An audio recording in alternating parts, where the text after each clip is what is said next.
I want to make this video on Genesis 12 very specifically when I direct people and ask them to please read Genesis 12 and tell me why that's a good thing. Here is what my thoughts are on the subject, and this is why I send people there. My name is Dan Paulson. Welcome to the video. First off, I will say that this is in response to recent comments, but they're also in response to many comments. There's another common trend that I have seen among YouTube Christians. They're the militant ones. There's previous videos here. There's not all Christians. There are many different kinds of Christians. These are the ones that get on your channel and come after you like some sort of, I'll just leave it at that. You can fall prey to what they're doing, or you can know what they're doing. I posted that video and bingo, it happened right there on there. A guy comes at you and the first thing he does, he's got his own agenda and he wants to get completely off subject in his first post and direct me to where I got my morals from. Where do you get your morals from? And it's like, you know what? I see that right from the beginning. So we're going to play this game. So he thinks he's got something there and I'm just going to lead him along. But I keep telling him to go to Genesis 12 and tell me why that's a good thing. Let's talk about what Genesis 12 is. If I ask someone who is telling me or who wants to understand where I get my values from. The problem with these types right here is they're going to try to tell you that the only way you can have values or morals is from God creation being taught or something. And I sit there and look at that and go, boy, we're definitely different kind of people. There's different kind of brain types. We don't think alike. They can't comprehend something that is different than what their thinking is. I don't really understand it except to say that there must be different brain types. My head doesn't work like that right there does. The idea that you don't know how to be good or do right or wrong or anything like that unless somebody is guiding you is just, it's bizarre to me that somebody would have no feelings and they can't figure out things on their own. Well, I don't need to go there. That's just one of those things for me and for people that are on board with what I'm doing. How many people do you get come up and tell you that you can't be good or you don't know what to do unless God is there? Okay, that's some pretty ignorant stuff to deal with. Honestly, it is. It's a closed mind that is not open to options. You don't tell them anything because they're not going to listen. They don't know. They don't understand. They don't grasp. They don't comprehend. They don't get evolution. Everything that you know is going to be dismissed anyway. Again, trying to put you on your heels. You look at them and go, no, Genesis 12, go read it. So what is Genesis 12? Genesis 12 is the beginning of Abrahamic religion. This is where Abram is called by God to become God's first chosen to be the head of the Abrahamic tradition. Judaism starts here. It doesn't start at creation or the flood or after the Tower of Babel. It starts here when God, who created this vast universe, the world, the earth, put everything, supposedly, okay, I'm pretending like I'm on board with this. I can do anything and everything. I am it. Nothing exists without God. Everything is everything. And then I'm going to create a people to be with me. Then I'm going to grab this man and this woman and tell them they're my first. Then I'm going to put them in Canaan where there's no food and walk away and ignore it while the guy has to go to Egypt, trade his pretty wife out of fear to Pharaoh, who marries her and gives Abram. God just created everything. Where is he? You are afraid, gave up your wife, and you're getting slaves and animals in return. God finally shows up on the scene and goes, oh, I'm going to send some plagues to Egypt to punish them. Pharaoh, realizing, oh, these guys lied to me. Sarai and Abram lied to me. They told me that it was, I didn't know it was his wife. They said she was his sister. You get out of here with you take your wife, yourself, and your animals, and you get out of here. This is the beginning of Abrahamic religion. That's what I want to understand. Why did God do that? If you're reading that literally, you got some answering to do. What did the guy...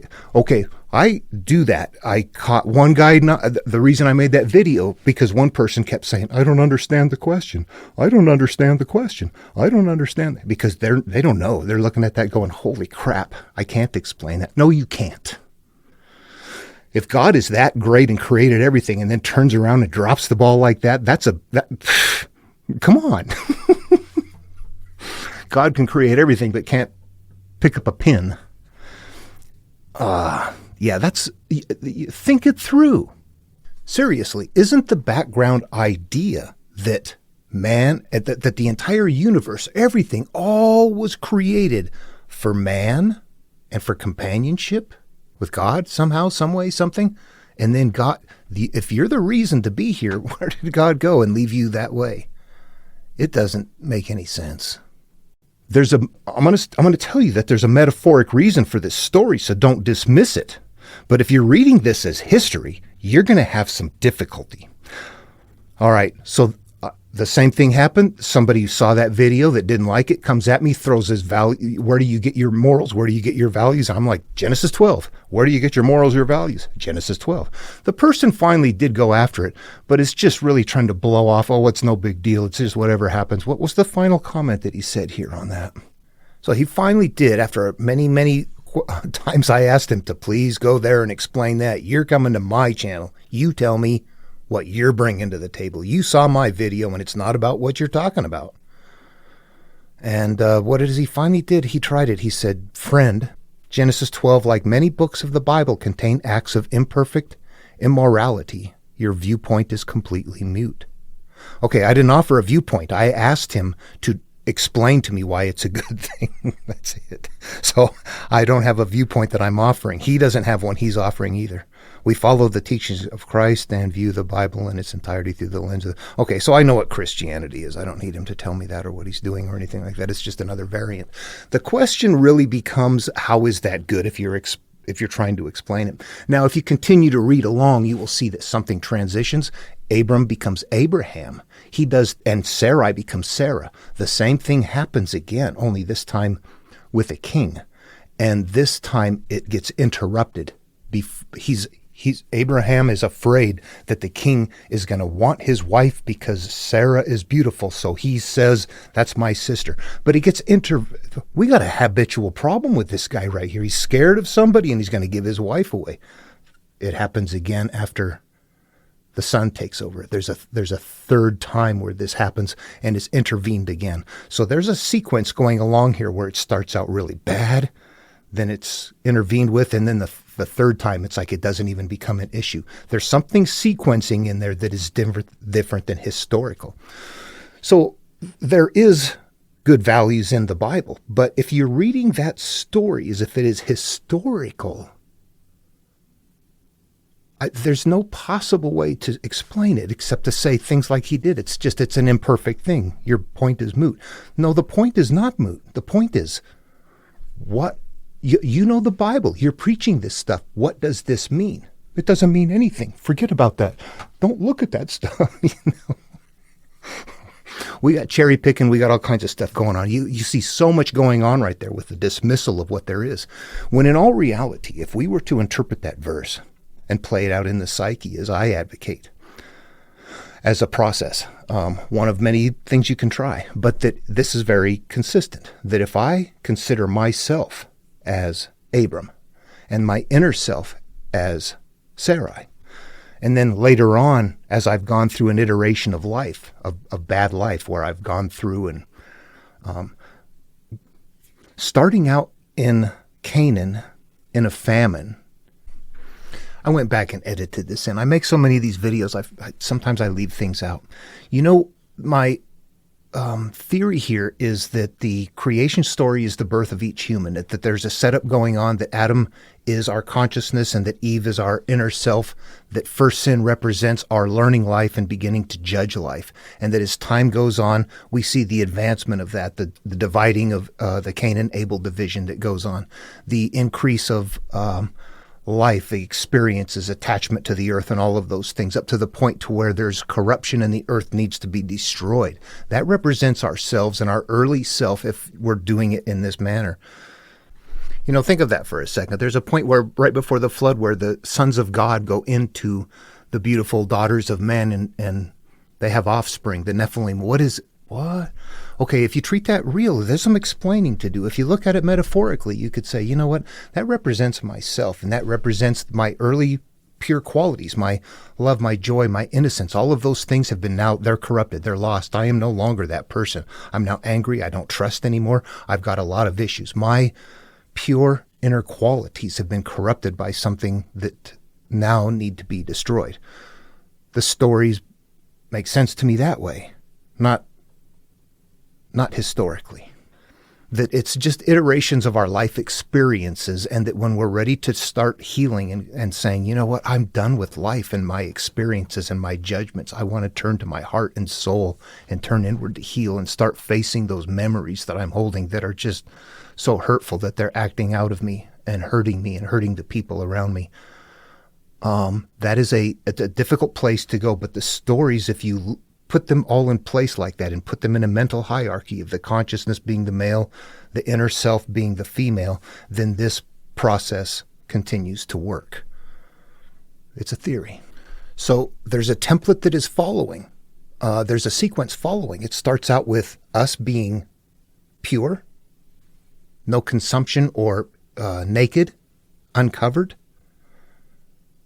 After the flood, what happens? There's an iteration of something happened. Noah is naked in his tent? Yeah, uncovered. So there's metaphorically something going on in the background that if you look at, the sequence is basically something along these lines, though. There's cause and effect in their cycles, first of all, but that we start out pure. Then there's a judgment that happens, and because of that judgment, a cyclical pain emerges. And left unchecked, it continues to grow, and it gets bigger and bigger. And at some point in time, we can become very living in turmoil. We're living with a lot of confusion and hurt and carrying a lot of baggage. And that this process is what they were using as a vehicle, as a mental vehicle to turn inward and follow. You would cross a threshold. Not many people are going to do it, and you're going to do it because of cyclical pain. You're going to have difficulty leaving the past behind. That you're going to have to cross a threshold or go through a doorway or a gateway, which represents turning inward. Some of them have facing two thresholds. There's another one. I mean, we can all turn inward to our minds and our memories, but there's ones in there that you don't like to go after. There's a second threshold in some that it's like, that's the bad place. That's where hell is right there. We have to go in and defeat all of those things and then emerge out the other side. That's what is in the background of the stories.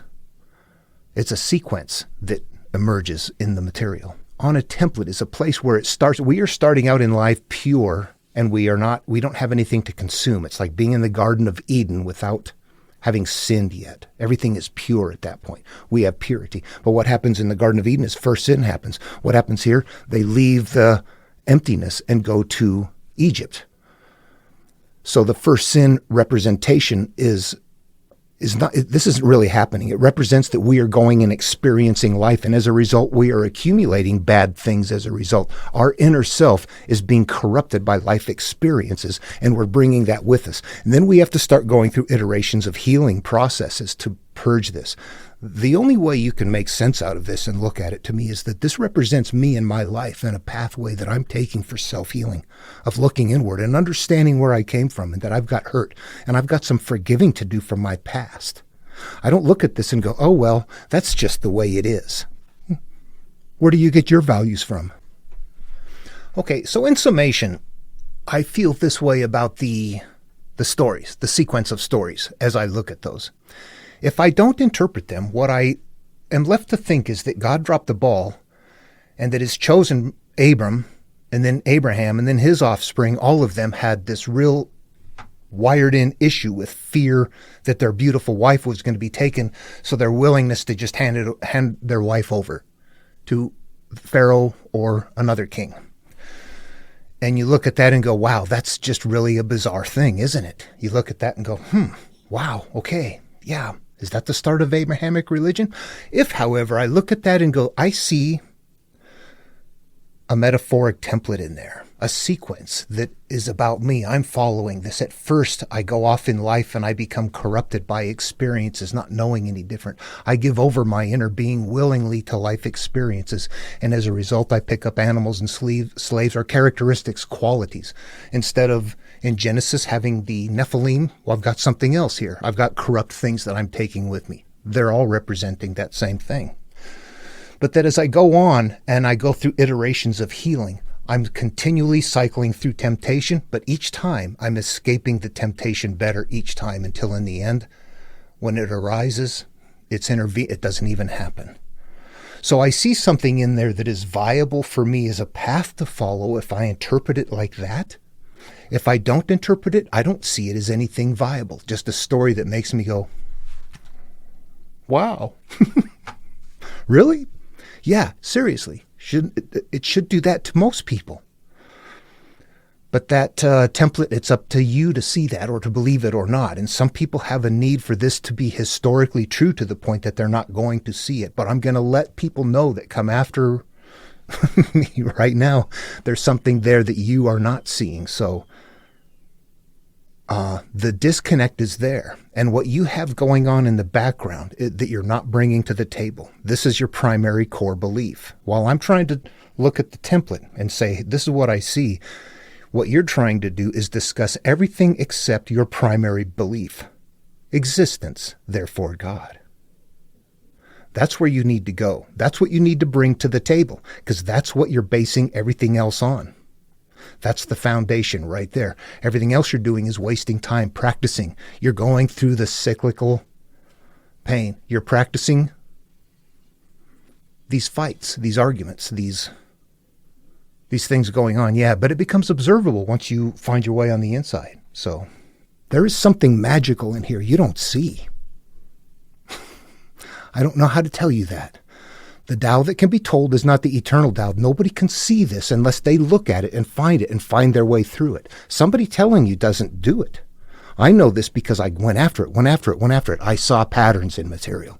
And ultimately, just to reiterate for anybody watching the videos for the first time, what I find is mentally interactive steps for self-healing. This is not just a story. It's not something to just carry. It is a pathway to inner healing that once interpreted features mentally interactive steps. You don't wonder anymore. You just go for it. And it heals you. Okay, does Jesus teach this? Of course he does. If you come to the altar to leave a gift and while you're there you recall you have aught against your brother, set your gift down. Don't give it. Go resolve the aught first. Then come back and give your gift, and your Father who sees in secret will reward you in secret. Your life will be better if you resolve the issues. And while you're looking for a better life, giving your gift at the altar, you remember you've got issues, go resolve them. Yeah, Jesus is teaching it. Absolutely. All right, I'll leave that one out. I wanted this one to be about Genesis 12. There is a reason why Genesis 12 is okay, and there's a reason why if you're not interpreting it, you can never tell me that it's, oh, well, that's just the way it is. This is a good religion. That God made, if it's true, that God let his chosen give up his wife because that's just, I can't even reason that through. I wonder about different kinds of people, though, in the way that we're born. I mean, I've been in work situations before where people would laugh at the plight of others, teasing people that are disabled or doing things like that. And you look at that and go, man, something's wrong with those people. They're watching videos of people getting shot and killed and laughing and racial. But I was not like that. It was always like, man, they're just people. So I know that there's something different in the minds of people. Whether I'm not categorizing anybody here. What I know is that there are times when I would look at something and it would I'm going to cry over the plight of that, the compassion I feel, while other people are like, That happens. We're dealing with differences here. We're not the same. And we're going to be in public dealing with people that can't figure out that humans can be good, that we can have feelings and compassion and love for one another a lot better than Genesis 12. Hope you enjoyed the video. See you in the next one.